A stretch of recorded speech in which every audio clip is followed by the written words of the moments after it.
While stories of haunted dolls can be traced back many generations, it was not until the arrival of Hollywood characters such as Chucky and Annabelle that the concept of possessed puppets truly cemented itself within the wider public consciousness.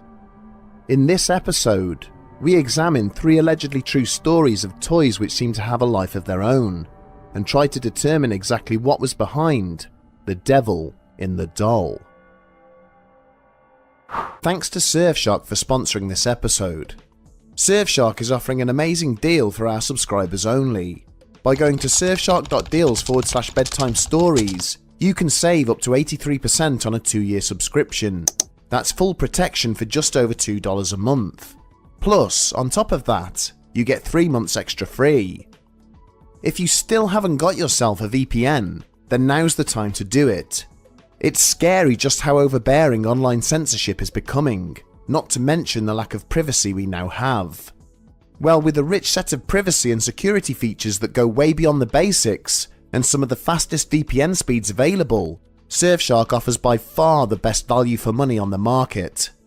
One thing I love about Surfshark is that unlike other VPN providers, they don't limit the amount of devices you can cover.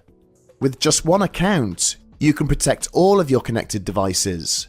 Everything from desktops, laptops, phones, games consoles, and even your TV.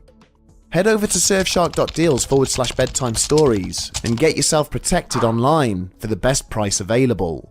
With a 30-day money-back guarantee, you can't go wrong.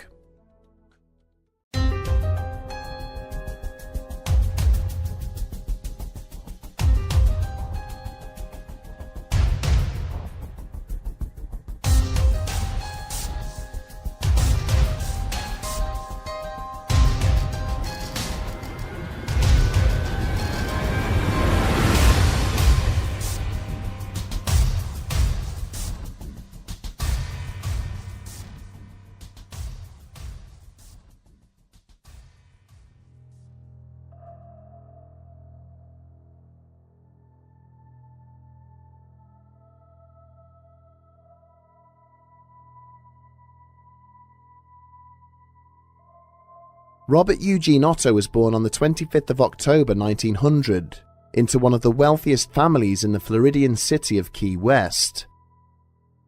From a young age, he preferred his second name over his first and was known to everyone in his household simply as Gene. By the age of 3, his parents had duly commenced the search for a nursemaid to supplement their staff and attend to their son's needs. After several interviews, a Bahamian lady was finally employed, who quickly went on to form a close bond with her young charge. But the nurse was soon to discover why there was such a speedy turnover of staff within the family, when she was handed her notice for the most trivial of matters. It was never established if the hand-stitched doll she handed to Gene prior to her departure was created to ease the boy's heartache, or to perhaps simply irritate his parents. Regardless, Gene immediately fell in love with his new companion, a 3-foot-tall puppet dressed in a sailor's uniform, who he named Robert. In no time at all, he was spending hours with his new best friend, and as the servants went about their business, they would regularly catch the sound of 2 young boys conversing with one another, coming from behind the closed door of his bedroom. Quite naturally, it was assumed that Gene was providing the voice for Robert, affecting a slightly gruffer tone to differentiate it from himself. But soon, rumours began to circulate amongst some of the servants that they believed they had in fact heard 2 distinctly different voices, coming from the young boy's room. Then, one day, Gene's panicked screams brought his parents running upstairs. As they hurried across the landing towards his bedroom, they also heard what they thought was devilish laughter, which continued as they then struggled to open his door. Finally, with the help of a servant, they managed to force entry. Inside, the Ottos found their son cowering on his bed, his furniture and toys lying overturned and broken all around him. When they tried to find out from Gene what had taken place, All he could reply was that Robert had done it, whimpering and pointing across to the doll, which was now sat on the window ledge, staring back into the room. As time passed, Gene and his possessions were plagued by further supernatural occurrences. These included some of his other dolls being discovered hidden around the house, mysteriously torn and mutilated. There were also incidents where servants working in a particular room subsequently found themselves locked inside, when no other person was present in the house with them. Several items of family silverware were also discovered bent or warped out of shape. More than one of the servants openly stated that they believed the nursemaid had used voodoo or some other form of black magic to curse the doll she had given to the boy before she left. Eventually, when his parents passed away, Gene would go on to inherit the Otto family home. With his love for his childhood friend undiminished, he happily gifted Robert his own bedroom, where the doll was placed in a chair by the window to sit and stare down at passers-by. In time, Gene fell in love and married a local woman called Anne. But his insistence that Robert should sit with them at the dinner table and sit on a chair in their bedroom at night would go on to put great pressure on the marriage. Finally, at the behest of his new wife, Otto agreed to lock the doll in the attic and have no further contact with it. Unsurprisingly, this only seemed to make things worse. Parents from the neighborhood began to attend the address, complaining that the doll was pointing and gesturing from the attic window, terrifying their children who were playing on the road outside. Anne Otto was plagued by the sound of footsteps coming through the ceiling above their room, only to find nobody up there besides the doll when she and her husband went to investigate. Eventually, she suffered a full mental breakdown and was committed to a local asylum. Gene went on to pass away in 1974, at which point both the deeds of the Otto household and its hand-stitched occupant passed to new hands. When the 10-year-old daughter of the new owners became plagued by visions of Robert the doll trying to kill her, the aging puppet was quickly removed from the address and donated to the nearby East Martello Museum. Robert remains there to this day, safely contained in a glass case, but stories of his supernatural shenanigans persist. It is said that it's almost impossible to take a photograph of him, with cameras and electronic devices regularly malfunctioning when visitors attempt to do so. There have also been reports that some tourists have seen the doll's facial expressions change, with his hands sometimes twitching down by his sides inside his display case. It would seem that whatever strange powers the doll possesses remain undiminished following the death of its beloved owner. The tales of Robert the doll's mysterious movements in his new public home are eerily similar to those of another doll, which resides nearly 4,000 miles away on the opposite side of North America.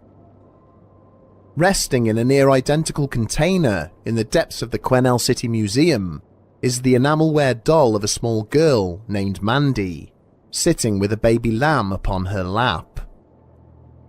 The full history of this doll is much less well known than that of her American counterpart, as the woman who donated the toy to the museum in 1991 insisted on remaining anonymous. From the first evening that Mandy arrived in her new home, haunting events began, which would totally unnerve the staff members who had been tasked with preparing her for public exhibition. When it arrived, the toy's clothing was filthy. For a short time, it was placed into a clear plastic bag in order to shield it from the elements whilst the garments were taken away to be cleaned. Almost immediately, staff working in the vicinity of the bag began to detect a faint rustling sound. Some workers even reported having seen the plastic twitching and moving, apparently by itself. But when the bag was opened, Only the doll was present inside, with no power source or mechanism which might cause it to move of its own accord. It had been hoped that once Mandy's laundered clothing was restored and she had been placed in her display case, that such incidents might cease. But it turned out that quite the opposite would be true. Visitors passing by the new exhibit reported hearing faint tapping sounds, as though the toy was drumming its tiny fingers against the glass. On one occasion, Mandy's toy lamb was found placed on the floor outside her case, despite nobody having been anywhere near it at the time. Then, several months after her arrival, staff opening up the museum one morning found that all the exhibits had mysteriously been opened overnight. A number of these pieces had been petulantly hurled across the room, as if by a child suffering a tantrum. Mandy's display case, however, remained sealed and untouched. It was at this point that one of the workers suggested inviting a medium to come and assess the toy. Unnerved by the happenings, the museum's curator was quick to agree to this idea. A local seer was duly approached, who conducted a psychic reading of the doll and apparently deciphered that it had previously belonged to a little girl. Unfortunately, when her owner had died at a very young age, the child's spirit had been transferred into the doll she was holding at the time she passed on. Like any small child left to their own devices, the girl's psyche would possess and animate the enamelware toy, in search of excitement and attention. But when the curator contacted the woman who had donated Mandy to the museum, he was unprepared for the entirely different tale she related.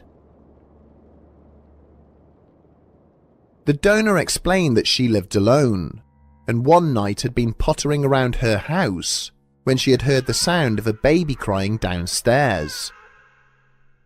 Cautiously descending the stairs into her cellar, she had found a doll she did not recognize, lying on the floor in the middle of the room. Despite all of her efforts to dispose of the unwanted toy, even including throwing it in the bins on the day they were due to be collected, she would always hear further haunting crying, before going on to discover that the doll had somehow made its way back into her cellar. Eventually, at her wit's end, she had offered Mandy to the museum, in the hope that regular human contact would satisfy the toy's hunger for attention, an idea which now seemed to have paid off. Much like Robert the doll, Mandy appears to have an issue with being photographed, with many attempts to take her picture failing due to unexpected malfunctions of the devices being used. Mandy remains at the museum to this day. Her new owners are adamant that the doll is not bad or evil in nature, merely childish, and prone to the occasional temper tantrum. Naturally, haunted dolls do not reside solely within dusty museum display cases, and on the other side of the globe, in the state of Queensland, Australia, one such haunted curio remains a fully functioning member of the family that owns it. Much like Mandy, the exact origins of this Australian example of the haunted doll phenomenon will never now be known. It was first discovered by two brothers during the early 1970s, when they were exploring an abandoned house in the suburbs of Wagga Wagga. As they had made their way through the shattered husk of the premises, the younger of the two had suddenly cried out in terror. There, staring back up at them through a gap in the floorboards, was a human face. Cautiously, the pair had edged closer, only to discover a crudely carved wooden doll, dressed in boys' clothing. Reasoning that the toy had been abandoned when the house was vacated, the boys decided to take it home with them. They christened their new friend Letter, a shortened version of the full name Letter Me Outta Here. Letter would later disappear from sight for some time, until the older brother, Kerry Walton, discovered the doll again when he was cleaning out the attic of his home in Warwick. It was at this point, when he brought Letter down to clean it up, that the doll's apparent supernatural powers began to manifest. The family dogs became agitated when in the same room as Letta, to the point where they had to be removed to prevent them from becoming aggressive. On a number of occasions, the family would leave the doll in a certain pose or position when they went to bed, only to find that it had mysteriously changed when they awoke the following morning. Kerry also found a series of small scuff marks on the floor around the house, and was shocked when he discovered corresponding marks on the soles of Letta's shoes. Determined to get to the bottom of the doll's origins, Kerry placed it in a sack and took it to a toy expert, who stated that they believed the doll was European in origin. They theorized it had been hand-carved, possibly by gypsies, and that the thick black hair woven into the top of its head may well be human. Dumbfounded, Walton returned home with Letta, only to recoil in horror when he parked on his drive and found the doll now out of its sack, lying across the rear seat of his car. Finally, when his children awoke screaming in bed one night, stating that they had dreamed that Letta wanted to kill them and could move of its own accord, Walton called for a spiritualist. The medium who agreed to hold the doll stated that they believed it was possessed by the spirit of a young boy who had drowned many years ago. Reasoning that the toy was lonely as opposed to malevolent, Kerry decided to sell his story to the local media. Since that point, the supernatural occurrences within the Walton home have ceased, only manifesting themselves when visitors come to see and hold the haunted doll. During one interview, when a journalist began to ask about the spirit of the drowned boy, a nearby clock flew off the wall and smashed upon the floor. Several other interviewers have also become disconcerted and upset, as they have allegedly felt the doll moving around as if trying to make itself comfortable when they have been holding it in their lap. So, are we to believe that the human soul can transfer into an inanimate object, thus prolonging its time amongst the living? There is certainly a key number of similarities in each of the cases we have examined, which seems to suggest that such supernatural possession may be a reality. And yet, psychologists have a very different theory about the phenomenon, which dates back centuries, all through the evolution of children's toys. The oldest surviving dolls still in existence from the 17th and 18th centuries possess angelic, exaggerated human features, designed in such a way to bring joy to the child playing with them.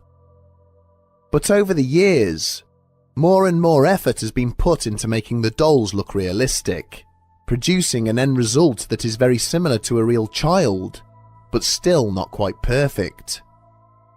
As a consequence, such dolls are unnerving because of their subtle differences to a genuine human child. People will accept the presence of a doll as it resembles a human being, but will also subconsciously remain hypervigilant and guarded if they know it is not a real thing, building an almost instinctive distrust of it. As a knock-on effect, the mind can overinterpret and misunderstand situations which occur when the doll is nearby, mistakenly attributing accidents or coincidences to its presence. In essence, what has been manufactured is not intended to be frightening, but as it sits there staring back at you with glassy eyes and a big smile, it is inherently unnerving. With the popularity of the Conjuring film series, more and more stories of creepy dolls have now come to light. It is clear that some of these lack merit, but others, such as the ones we have examined, remain intriguing. So, when looking to purchase lifelike companions for your children, it may be worth ensuring that you know its full history before you bring it into your home.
Bedtime Stories.